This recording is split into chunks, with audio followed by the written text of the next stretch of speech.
السلام علیکم ناظرین، میں ہوں کامران خان اور آپ دیکھ رہے ہیں شروع کو بتا چلیں کہ کراچی میں آج جو ہے 3 روزہ اردو کانفرنس اختتام پذیر ہوئی ہے۔ اس کانفرنس میں بہت سیشنز کیے گئے، پاکستانی سینما کے حوالے سے، پاکستانی بکس کے حوالے سے انور مقصود نے شرکت کی۔ اس کے علاوہ اس میں مشہور اداکار ندیم بیگ نے شرکت کی۔ بہت سی کتابوں کا اس میں ذکر ہوا اور اس کے علاوہ سندھی جو ہے کلچر، اس کے حوالے سے ایک بھرپور سیشن ہوا۔ بچوں کے ادب کے حوالے سے بھرپور سیشن ہوا اور کوشش کی گئی کہ کرونا کے اس جو ہے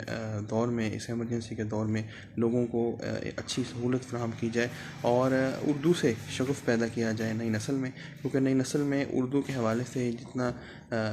جو معیار پیدا ہوگا، نئی نسل میں اردو کے حوالے سے جتنا تعارف پیدا ہوگا، اس سے پاکستان میں ایک ایسا کلچر جنم لے گا کہ پوری قوم ایک زبان کی جانب جو ہے راغب ہوگی۔ اور سندھی